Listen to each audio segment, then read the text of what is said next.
수업 시작하겠습니다. 일단은 저번 시간에 중간고사부터 얘기를 해드리면 주관식 2번이랑 6번은 제가 부분 점수가 없다고 말씀드렸잖아요. 그래서 그거 말고 3, 4, 5번은 최대한 점수를 드리려고 했었고, 점수 같은 경우에는 제가 한 번에 그 사이버 캠퍼스에 올릴 수 있는지 한번 확인해 드리고, 혹시나 안 된다고 하면 개별적으로 연락 오는 분들한테 점수를 알려드릴게요. 그리고 이제 최대한 점수를 드리긴 하는데, 그 주관식 4번 같은 경우가 이제 열 경화성 수지를 제가 적는 거를 냈었잖아요, 종류를. 근데 이제 멜라민인지 멜라닌인지 헷갈리시는 분들이 있더라고요. 근데 그 두 개는 다른 아예 종류이기 때문에 그건 제가 맞다고 해드릴 수가 없었고, 그리고 이제 아예 단어 자체를 아무래도 영문이긴 하지만 아예 다른 단어로 쓰신 분들은 제가 틀리다고 할 수밖에 없었어요. 어느 분들 이제 멜라닌부터 시작해서 사실 조금씩 틀린, 한 단어씩 틀리신 분들이 있는데, 그거는 제가 이제 점수를 드릴 수는 없었고, 그 대신 세 가지 쓰는 거였기 때문에 다른 거 맞으면 이제 부분 점수를 제가 드렸습니다. 그리고 중간고사 이제 풀이를 원하시면은 이제 과반수 이상이 되시거나 이러시면은 제가 한 교시 정도 시간을 따로 내서 중간고사를 풀이를 해드릴 수는 있고, 기본적으로 평균 점수는 79에서 80점 그 정도 선에서 나왔고요. 근데 사실 좀 70점대에서 80점대 사이가 거의 대부분이에요. 그러니까 거의 다 몰려 있기 때문에 기말고사 성적이 좀 중요할 것 같고요. 그리고 100점은 2분 나오셨습니다, 총. 그리고 이제 아무래도 제가 봤을 때는 시험 문제 난이도는 그렇게 어렵진 않았을 거라 생각을 하는데, 좀 헷갈리는 부분만 좀 있었을 것 같고, 요거는 제가 시간이 되면 풀이를 도와드리도록 하겠습니다. 그러면은 일단은 저번 주에 했던 안경 렌즈에서 저희가 유리 렌즈를 했었죠. 그거 한번 복습을 하고 진행을 할게요. 일단은 요것도 이제 좀 나올 수가 있는데, 안경 렌즈가 갖춰야 할 조건을 제가 말씀을 드렸어요. 그래서 요거는 기본적으로 균질성이 있어야 되고, 광합정수가 커야 되고, 빛 반사가 적어야 되고, 추차가 좀 적다. 이런 게 이제 기본적인 원리고, 요것도 이제 객관식에 나올 수 있는 거기 때문에 보고 좀 외워주시면 좋을 것 같다고 말씀을 드렸어요. 그리고 요 안경 렌즈의 종류 있잖아요. 기능에 따라서 분류를 한 게 있고, 시기는 교정에 따라서 분류를 한 게 있는데, 간혹 요게 나오는 경우가 한두 번 정도 있었어요, 국시를. 그래서 그것도 한번 봐주시면 되고, 기본적으로 유리 구조가 불규칙인 배열로 되어 있다고 생각을 해주시고, 그래서 용점이 따로 없다고 말씀을 드렸어요. 그리고 이제 또 유리 렌즈 자체가 이제 망목 형성으로 되어 있고, 그거를 생성하는 산화물, 구성하는 산화물이 어떤 건지도 말씀을 드렸고요. 그래서 망목 형성 산화물이 어떤 거라고 말씀드렸죠? 그 자체만으로도 유리를 만들 수 있는 게 이제 망목 형성 산화물이고, 어떤 종류가 있었는지 또 같이 외워주셔야 돼요. 이 어떤 종류가 있는지가 나오는 문제도 나오기 때문에 이 종류가 망목 형성 산화물이라는 거를 같이 이해를 해주셔야 되고요. 그 다음에 수식 산화물은 단독으로 유리 형성이 안 되고, 이제 유리 물성의 변화에 기여를 하고 어떤 종류가 있었는지 그것도 같이 외워주시면 좋고요. 그 다음에 청정제, 착색제, 그리고 청색을 냈을 때 이렇게 들어가는 첨가물 자체도 문제로 단독으로 출제가 될 수 있기 때문에 그것도 같이 외워주셔야 돼요. 그리고 이제 가장 기본적으로 굴절률 자체가 높으면 렌즈가 좀 얇아진다고 말씀을 해드렸어요.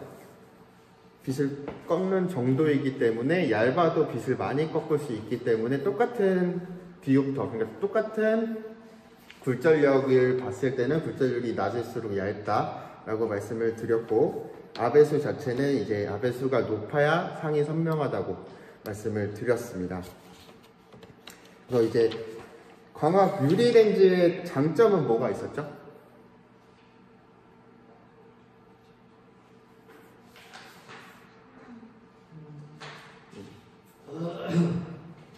일단 유리 렌즈는 좀 굴절률이 크기 때문에 고도근시에 조금 적합하다고 말씀을 드렸고, 그리고 두께가 좀 얇다고 말씀을 드렸어요.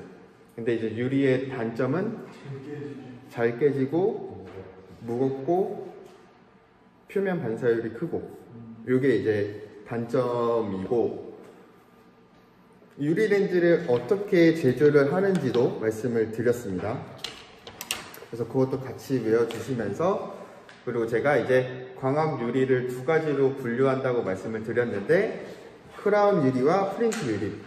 그래서 아배수가 높은 게 크라운 유리. 크라운 유리는 아배수가 55 이상이고, 플린트 유리는 아배수가 50 미만이고, 50에서 55 사이는 이제 과도 유리라고도 불리는데, 거기는 이제 굴절률로 나뉜다고 말씀을 드렸어요. 그래서 유리 렌즈는 이제 충격에 약하기 때문에 강화를 하는데, 강화에는 총 이제 3가지, 근데 다른 이름까지 하면 총 6가지를 말씀을 드렸어요. 첫 번째는 렌즈 접합법, 라미네이트법. 요거는 이제 내 충격성을 강화하는 느낌보다는 깨져도 덜 위험하게, 약간 유리 파편 자체가 예각보다는 둔각으로 깨지게끔 좀 덜 위험하게끔 해주는 게 이 방법이고, 물리적 강화법과 열 강화법. 요거는 말 그대로 렌즈를 안경테에 맞춰서 가공한 다음에 진행을 하는 거고, 요거는 사실 두꺼운 유리에 하는 방법이라고 말씀을 드렸어요. 그리고 좀 안경 렌즈에 제일 많이 사용되는 게 화학적 강화법, 이온 교환법인데, 요거는 어떤 이온이랑 어떤 이온이 교환되는지도 같이 외워주시고, 요게 조금 더 강한 강화법이다 라고 생각을 해주시면 될 것 같아요. 그리고 이 강화 시험을 하는 거는 강구 낙하 시험이 있었고, 요게 어떤 방식으로 진행을 하는지까지가 저번 시간에 배웠던 겁니다. 그래서 요게 이제 유리 렌즈고, 오늘은 이제 플라스틱 렌즈 한번 알아볼게요.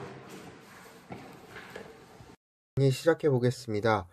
오늘은 이제 플라스틱 렌즈에 대해서 이제 진행을 할 건데, 저번 시간에는 중간고사였고, 그 저번 시간에 배웠던 이제 유리 렌즈에 대한 실제 출제 문제를 먼저 풀어보고 플라스틱 렌즈를 진행하겠습니다. 먼저 한번 풀어볼게요.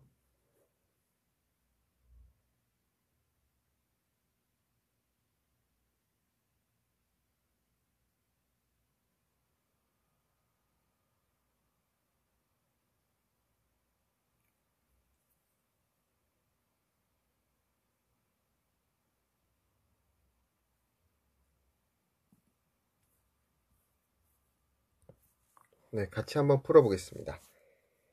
안경 렌즈로서 갖추어야 할 요건으로 옳지 않은 것끼리 짝지어진 것은, 이거는 조금 헷갈리면 안 되는 게, 일단은 옳지 않은 걸 고르는 거예요. 옳지 않은 것들을 고르겠다를 먼저 이해를 해주시고, 먼저 균질성을 가진 투명한 소재의 것. 균질성을 가진 투명한 소재의 것. 요거는 맞는 말. 굴절률이 높을 것. 굴절률이 높아서 렌즈가 좀 얇은 게 좋다고 말씀을 드렸어요. 아배수 값이 작을 것. 아배수 값이 작으면 색 분산이 많이 되기 때문에 그거는 이제 렌즈로서 좋은 조건은 아니죠. 그래서 요거는 X. 빛 반사율이 클 것. 빛 반사율은 작으면 좋은 거니까 요것도 X. 그리고 투명도가 작을 것. 투명도는 높은 게 좋죠. 이것도 X. 정답은 다, 나, 마. 3번입니다. 그럼 다음 문제도 한번 풀어볼게요.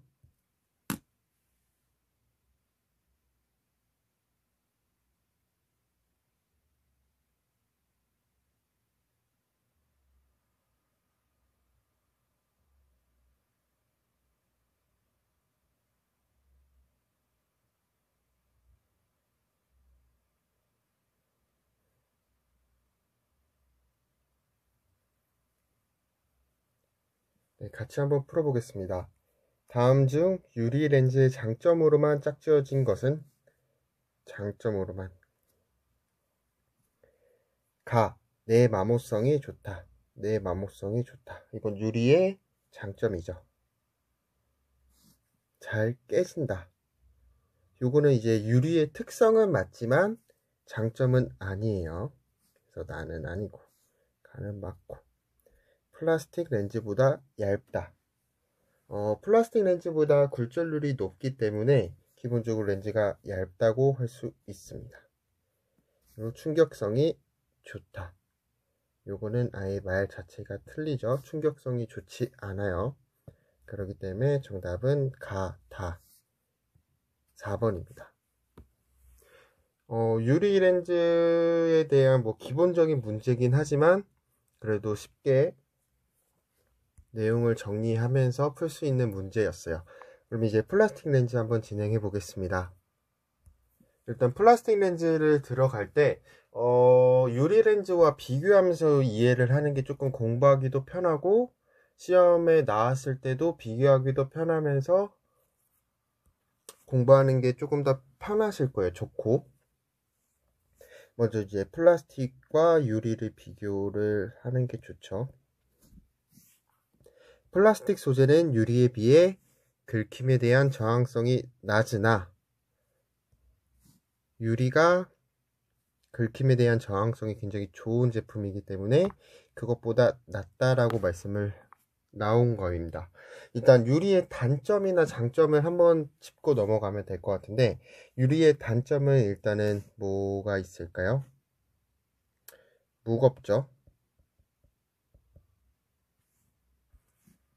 그리고 뭐 충격에 약하고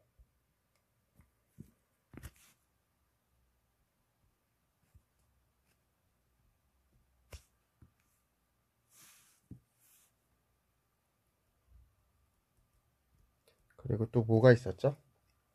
표면의 반사율이 높고 근데 이제 장점이라고 하는 거는 긁힘이 적은 거예요. 뭐 이런 것들이 있었으니까 플라스틱은 이 유리에 비해서 긁힘이 많아요. 그러니까 긁힘에 대한 저항성이 낮아요. 그 대신 유리가 좀 무거운 대신에 가볍고 강호성이 용이하여 안경 렌즈에서는 오래전부터 유리 렌즈를 대신하여 폭넓게 사용되고 있다. 최근에 이제 뭐 안경 렌즈든 선글라스 렌즈든 주로 이제 플라스틱이 사용이 되고요. 유리 렌즈 같은 경우에는 정말 몇 개 회사들만 사용을 하고 있습니다. 아니면 특수한 상황, 도수가 굉장히 높거나 이러신 분들, 이런 사람들이 이제 유리 렌즈를 쓰고 웬만한 모든 렌즈들은 이제 플라스틱으로 많이 나오는 편이에요. 뭐 정말 뭐 레이벤처럼 아직도 유리 렌즈로 나오는 선글라스 회사가 있긴 하지만 주로 이제 플라스틱이 사용이 된다. 이렇게 생각을 해주시면 됩니다. 특히 최근에는 표면 처리 기술의 발전과 함께 광학적 성능의 개선뿐만 아니라 초고굴절 렌즈의 개발 등을 통해 유리 렌즈를 대신하여 그 사용 범위를 넓히고 있다. 요 장을 이제 요약을 하면 플라스틱은 유리보다 긁힘이 많은 대신에 가볍고 가공이 좋기 때문에 최근에는 유리 렌즈보다 많이 사용되고 있구나 라고 생각을 하고 넘어가 주시면 됩니다. 플라스틱 렌즈의 장단점을 좀 알아볼 건데 먼저 장점, 비중이 작아 가볍다. 요거는 이제 유리와 비교되는 거죠. 두 번째, 내 충격성이 우수하여 쉽게 깨지지 않는다. 요것도 이제 유리와 조금 비교가 될 거예요. 그리고 세 번째, 절삭성 및 절단성, 그러니까 가공성이 우수하다. 네 번째, 내열성과 내약품성이 우수하다. 그리고 다섯 번째, 염색과 탈색이 용이하다. 유리 렌즈 같은 경우에는 몇 가지 색만 가능해요. 컬러를 선택할 수 있는 게 한정적이에요. 그리고 비용도 조금 더 비쌉니다. 그래서 요 내용도 최근에 조금 많이 나와요. 그리고 파장 350나노미터 이하의 자외선은 거의 차단을 한다. 그래서 일반적인 안경 렌즈, 그러니까 플라스틱 렌즈는 기본적으로 자외선 차단 기능을 가지고 있다고 생각을 해주시면 돼요. 그리고 7번째, 열 전도율이 유리보다 우수하여. 그럼 열 전도율은 플라스틱이 유리보다 좋다는 거죠. 김서림 제거 속도가 빠르다. 이거는 같이 이해를 해주시면 되는데, 일단 열 전도율 자체가 플라스틱이 좀 더 좋다. 그러기 때문에 좀 더운 지역에서는 유리 렌즈가 조금 더 좋아요. 열에 대한 변형이 유리 렌즈가 적으니까 열 전도율이 낮기 때문에 열 변형이 적기 때문에 더운 지역에서는 유리 렌즈가 조금 더 좋다라고 생각을 해주시면 됩니다. 그래서 빠르게 요약하면 플라스틱 렌즈는 가볍고 내충격성이 좋고 가공성이 우수하며 내열성이나 내약품성이 우수하고 염색이나 탈색, 그러니까 색을 넣기 용이하다. 그리고 자외선은 거의 차단을 하고 열 전도율은 유리 렌즈보다 우수하다. 이게 이제 플라스틱의 장점이고요. 그러면 단점은 표면 경도가 낮아 쉽게 흠이 난다. 요거는 이제 유리 렌즈와 이것도 비교가 되죠. 그래서 이제 표면 경도가 낮기 때문에 쉽게 흠이 나기 때문에 안경 렌즈보다 이제 선글라스 렌즈 같은 경우에는 아예 렌즈까지 다 만들어져서 안경원 쪽으로 넘어오잖아요. 그러기 때문에 기본적으로 렌즈에 장기스들이 조금 있는 편이에요. 플라스틱 렌즈들은. 그래서 뭐 유리 렌즈로 나오는 레이벤 선글라스가 있고 일반적인 플라스틱 렌즈로 나오는 선글라스가 있을 때 두 제품을 이렇게 세 제품을 봐도 이제 이 유리 렌즈로 된 것보다 플라스틱 렌즈로 되어 있는 게 장기스들이 조금 보여요. 그게 이제 표면 경도가 낮기 때문에 쉽게 흠이 나.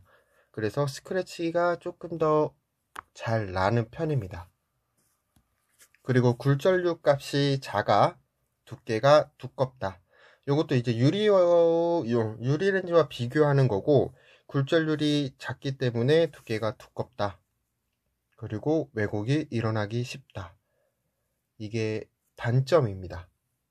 그래서 이제 플라스틱 렌즈의 단점은 표면 경도가 낮아요. 그래서 스크래치가 조금 잘 나고 굴절률 값이 유리에 비해 작기 때문에 유리 렌즈보다 렌즈가 두껍다. 그리고 왜곡이 일어나기 쉽다. 이게 단점입니다. 우리가 플라스틱 안경테를 공부할 때 그 분류를 이제 열 가속성 수지와 열 경화성 수지로 비교를 했잖아요. 분류를 했잖아요. 요것도 이제 같습니다. 그래서 열 경화성 수지와 열 가속성 수지로 분류를 하고요. 기본적으로 열 경화성 수지 먼저 보겠습니다. 열 경화성 수지의 초기 상태는 약간의 점도를 가지는 액체 상태로 달랑체 혹은 모노머라 하고 열을 가하면 화학적 변화를 일으켜 3차원적인 망상 화학물이 되며 고체 상태로 굳게 된다. 그러나 냉각한다고 해서 다시 액체 상태로 회복되지는 않는다. 요거는 뭐 앞에 플라스틱 안경테에서도 했기 때문에 좀 쉽게 외워질 것 같아요. 열을 가하면 화학적 변화를 일으켜 3차원적인 망상 화학물이 되며 고체 상태로 굳는다. 이게 이제 열 경화성 수지이고요. 대표적인 상품으로는 CR39와 폴리우레탄 계열인 트라이벡스가 있다. CR39와 트라이벡스가 있구나. 이 두 가지는 외워주셔야 됩니다. 많이 나와요.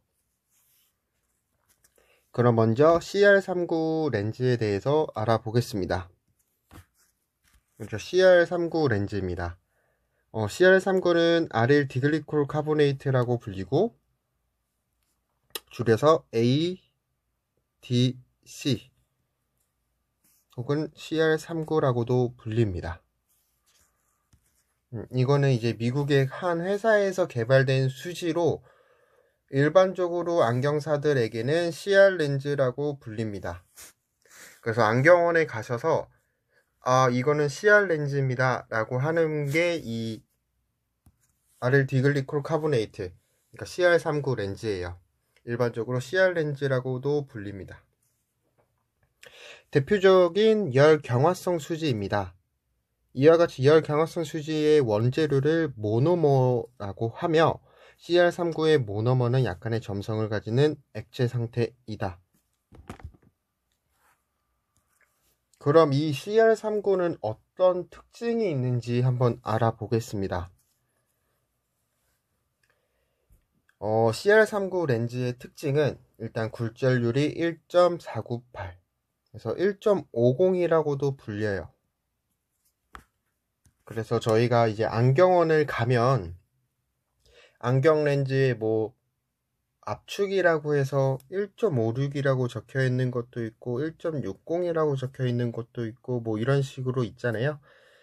그게 이제 굴절률을 적어 놓은 건데 이 CR39 렌즈는 굴절률이 1.50입니다. 그래서 혹시 이제 안경원 가셨을 때 1.50이라고도 적혀 있는 거면 이게 CR39의 굴절률이구나 라고 생각을 해주시면 돼요. 아배수는 57.8, 그래서 58 정도라고 불리고요. 비중은 1.32로 크라운 유리 렌즈의 2분의 1 정도입니다. 그러니까 무게가 가볍다는 거죠. 그리고 광투과율은 한 92% 정도 됩니다. 광투과율은 92%. 내 마모성이 우수하고 유리 렌즈처럼 연마 가공이 가능하다. 이제 연마 가공이라고 하면 이제 가루가 되면서 이제 뭐 일반 옥스키처럼 가공이 가능하다는 거고, 이제 플라스틱 다른 소재들은 이제 뭐 조제 가공에서 아마 배우겠지만 폴리카보네이트 같은 렌즈들은 가공할 때 물을 사용하지 않아요. 그런 것처럼 이 CR39 렌즈는 연마 가공이 가능하고 내 마모성이 우수합니다. 그리고 100도씨에서도 견디고 자외선 차단이 우수합니다. 그리고 또 다른 특징들은 뭐 착색이 굉장히 용이하고요. 표면 경도도 좋은 편이에요. 그래서 이제 표면 경도가 이제 플라스틱이 유리 렌즈보다는 약하다고 했잖아요. 근데 이 플라스틱 렌즈 중에서는 CR39 렌즈가 표면 경도가 좋은 편이에요. 물론 유리 렌즈보다는 안 좋지만 플라스틱 렌즈 중에서는 그나마 좋은 편입니다. 표면 경도가. 그래서 이제 이 표면 경도를 이제 연필 경도라고도 하고 내마모성이라고도 하는데, 이 CR39 렌즈가 내마모성이 좋다고 했잖아요. 그래서 이 내마모성 그리고 연필 경도, 이제 연필 경도라는 거는 도막 경도의 표준을 표기하는 지표예요. 그래서 이제 경도가 다른 연필을 이렇게 긁어내는 건데 그 저항성을 표시하는 게 이제 연필 경도예요. 그래서 연필 경도의 그 기호를 가지고 도막의 경도를 나타내는 거고, 저희가 기본적으로 뭐 연필이라고 뭐 샤프심을 봐도 H가 있고 뭐 HB가 있고 B가 있잖아요. 그러니까 H가 조금 더 내 마모성이 좋다고 봐주시면 돼요. B보다는. 그래서 연필 경도가 이제 CR39 렌즈는 4H 정도 됩니다. 유리 렌즈는 9H. 그래서 이 CR39의 내 마모성은 좋은 편이구나 라고 생각을 해주시면 돼요. 내 마모성이 이제 4H 정도 되고 9H는 이제 유리가 이제 9H 정도 될 거고요.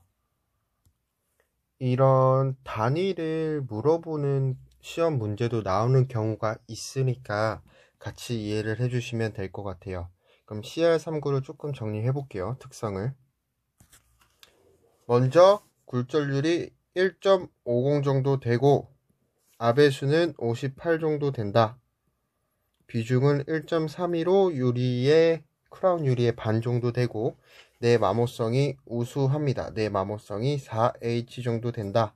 유리는 9H 정도 된다.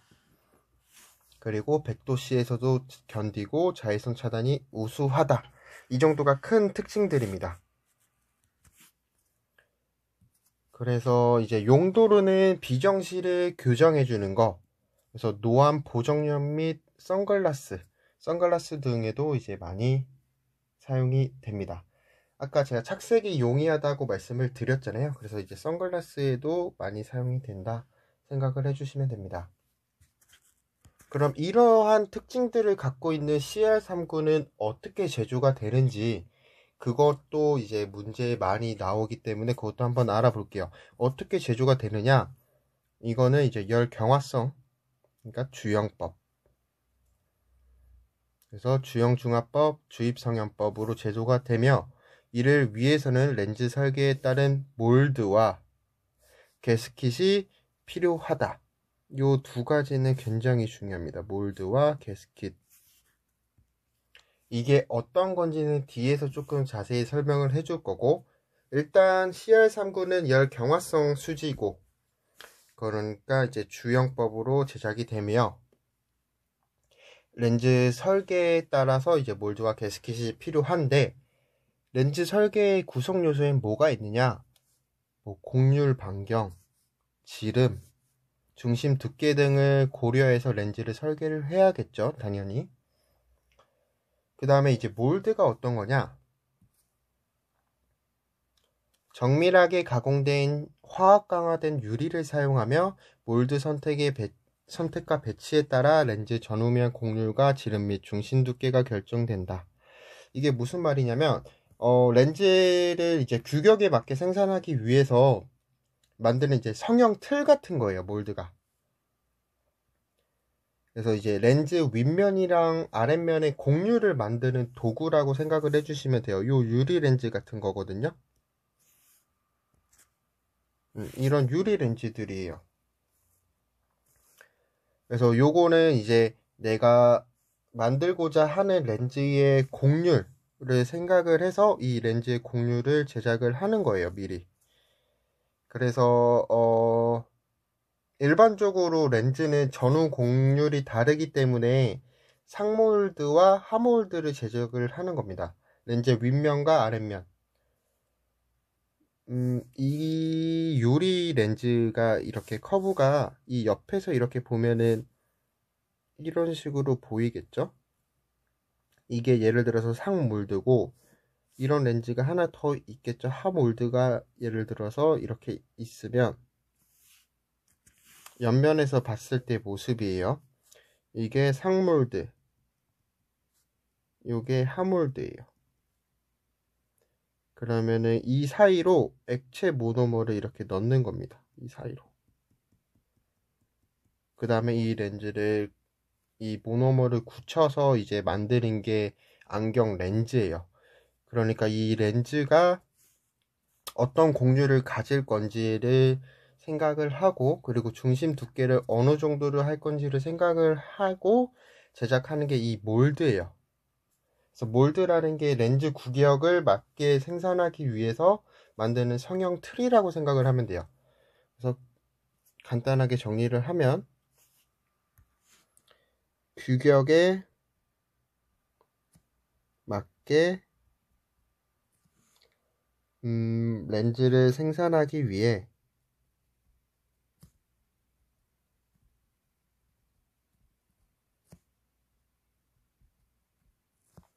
만드는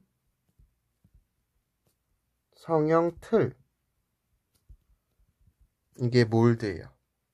내가 원하는 렌즈를 만들기 위해서 만드는 이런 틀, 이 앞면과 후면 이런 틀, 이게 이제 몰드예요. 조금 이해가 되실까요? 그러면 게스킷은 뭐냐? ADC 렌즈, 그러니까 CR39 렌즈의 제조 과정에서 모노머의 수축률을 고려하여 림 모양의 유연성이 있는 플라스틱으로 몰드를 고정하며 다음과 같은 역할을 한다.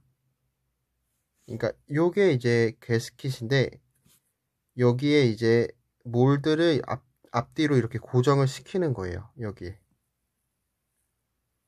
그 다음에 이 사이로 모노모를 넣는 거예요. 그러면은 이제 조금 그림을 그려볼게요. 이게 이제 전후 상몰드와 하몰드예요. 그러면 여기를 이제 두 개를 이렇게 연결시켜 주는 거죠. 이런 틀 같은 걸로. 이 연결해 주는 게 이제 게스킷이에요. 그래서 이 사이로 모노모를 넣는 거고, 그 모노모가 이 사이에 이렇게 가득 차겠죠? 이 상태로 렌즈를 만드는 겁니다. 그래서 이 게스킷은 렌즈 중심 두께를 결정을 하고요. 모노모를 밀봉을 합니다. 모노모가 빠져나가지 않게. 그리고 외부 이물질이 혼입하는 것을 방지합니다. 그리고 중압 수축을 보완합니다. 그러니까 모노모의 수축률을 고려해서 만드는 거니까. 그리고 급격한 온도 변화를 방지한다. 이런 게 이제 게스킷의 역할이에요. 그러면은 요것도 이제 객관식으로 나오기 굉장히 좋죠.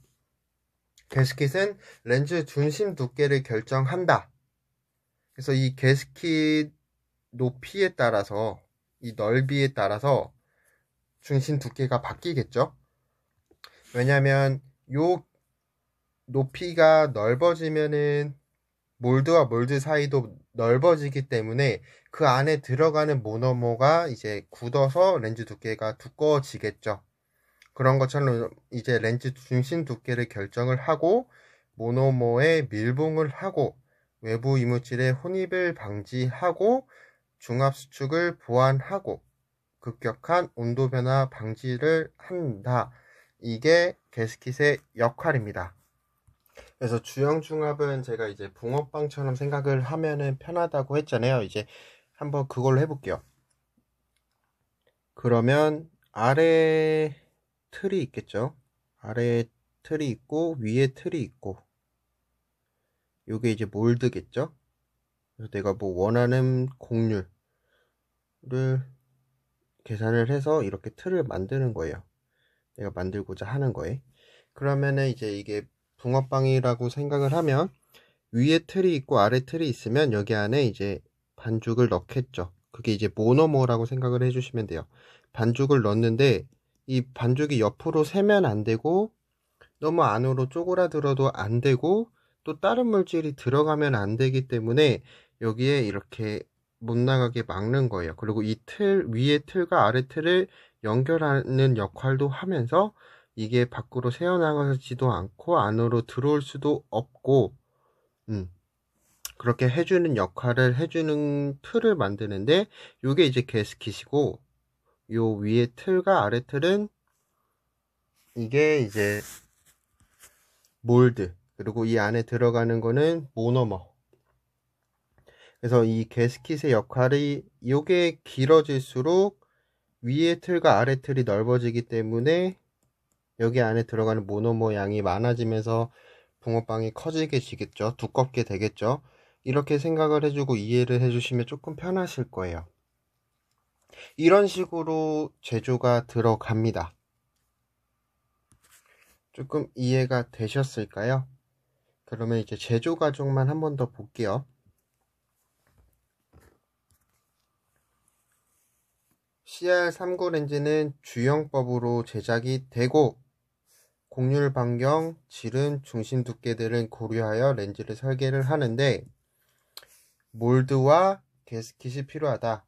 이제 몰드는 정밀하게 가공된 화학 강화된 유리를 사용을 해서 렌즈의 전후면의 곡률과 지름 및 중심 두께가 결정이 됩니다. 몰드에 따라서. 그리고 게스킷은 몰드를 고정하고 이제 모노모의 수축률을 고려해서 만드는 거예요. 그래서 렌즈의 중심 두께를 결정하고 모노모를 밀봉하고 외부 이물질의 혼입이 안 되게 도와주고 중압 수축을 보완하고 급격한 온도 변화를 방지한다. 이게 기본적인 원리입니다. 그럼 다음 시간에 조금 더 렌즈의 제조 과정에 대해서 진행해 보겠습니다.